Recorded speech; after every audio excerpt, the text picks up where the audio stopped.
అందరికీ నమస్కారం అండి. సింపుల్గా మిక్స్డ్ పికిల్ ఈ విధంగా ట్రై చేయండి. గోంగూర ఆకంతా రెల్సేసుకొని కుక్కర్లోకి తీసుకున్నాను. నీట్గా వాష్ చేసుకొని ఇప్పుడు టమాటాలు, పచ్చిమిర్చి, కొత్తిమీర కూడా వేసుకున్నానండి. ఇది మొత్తంగా బాగా ఉడికిపోవాలి. చూడండి ఫ్రెండ్స్, ఇది మూత పెట్టుకొని ఇప్పుడు పచ్చడికి రెడీ చేసుకోవాలండి. గ్యాస్ ఆన్ చేసుకొని ప్యాన్ పెట్టుకొని నువ్వులు వేసుకోవాలి. నువ్వులు గోంగూర చాలా టేస్టీగా ఉంటుంది, ఒకసారి ట్రై చేయండి. ఇప్పుడు నువ్వులను బాగా ఫ్రై చేసుకోవాలండి.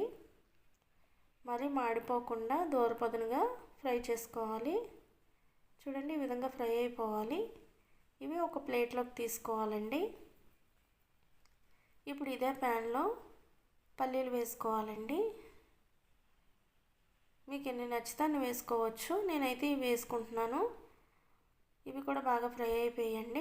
ఇవి ఒక ప్లేట్లోకి తీసుకోవాలి. ఇప్పుడు ఎండుమిర్చి వేసుకోవాలండి. మీకు ఎంతైతే కారంగా కావాలో అన్ని తీసుకోండి. నేనైతే 3 తీసుకుంటున్నాను. చూడండి ఫ్రెండ్స్, ఇప్పుడు ధనియాలు, జీలకర్ర ఇవి కూడా వేసుకొని బాగా ఫ్రై చేసుకోవాలి. మరి మాడిపోకుండా చేయాలండి, టేస్ట్ మారిపోతుంది. చూడండి ఫ్రెండ్స్, ఇలాగా ఫ్రై చేసిన వాటిని ఒక ప్లేట్లోకి తీసుకోవాలి. ఇప్పుడు ఇవి కొంచెం చల్లార్చుకోవాలండి. చూడండి ఎలా ఫ్రై అయ్యో, ఈ విధంగా ఫ్రై చేయాలి. ఇప్పుడు చల్లారిపోయిన తర్వాత మిక్సీ జార్లోకి తీసుకోవాలి. ఇప్పుడు ఇది మిక్సీ పట్టుకోవాలండి. మీకు కచ్చాపచ్చాగా కావాలనుకుంటే అలా చేయొచ్చు. నేనైతే కొంచెం స్మూత్గా చేసుకుంటున్నానండి. టిఫిన్లో కూడా యూజ్ అవుతుందని చెప్పి స్మూత్గా చేస్తున్నాను. రైస్లో కూడా చాలా టేస్టీగా ఉంటుంది. ఇప్పుడు ముందుగా బాయిల్ చేసుకున్నాం కదా అండి, గోంగూర, కొత్తిమీర, టమాటా, పచ్చిమిర్చి ఇవి కూడా ఇదే మిక్సీలో మళ్ళీ వేసుకోవాలండి. వేసుకొని మొత్తం మిక్సీ పట్టేసుకోవాలి.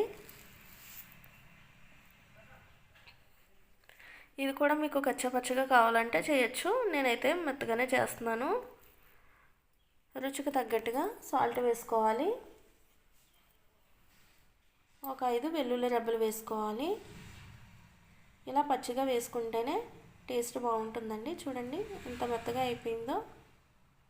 ఇప్పుడు తాలింపు పెట్టుకోవాలండి. అదే ప్యాన్లో హీట్ అయిన తర్వాత ఆయిల్ వేసుకోవాలి. ఆయిల్ కూడా హీట్ అయిన తర్వాత పోపులు వేసుకోవాలండి. జీలకర్ర, ఎండుమిర్చి, కరివేపాకు ఇవి వేసుకొని బాగా ఫ్రై చేసుకోవాలి. మాడిపోకుండా ఫ్రై చేయాలండి, లేదంటే చేదైపోతుంది పచ్చడి. ఇలా దూరపదనగా ఫ్రై చేసుకోవాలి. ఇప్పుడు మిక్సీ చేసుకున్న గోంగూర వేసుకోవాలండి. ఒక 2 నిమిషాలు అలా ఉడకనివ్వాలి ఆయిల్లో. చూడండి ఫ్రెండ్స్, ఈ విధంగా చేయాలి. ఈ విధంగా ఒకసారి ట్రై చేయండి, చాలా టేస్టీగా ఉంటుంది. టిఫిన్లో కూడా చాలా టేస్టీగా ఉంటుంది. ఈ వీడియో నచ్చినట్లయితే ప్లీజ్ సబ్స్క్రైబ్.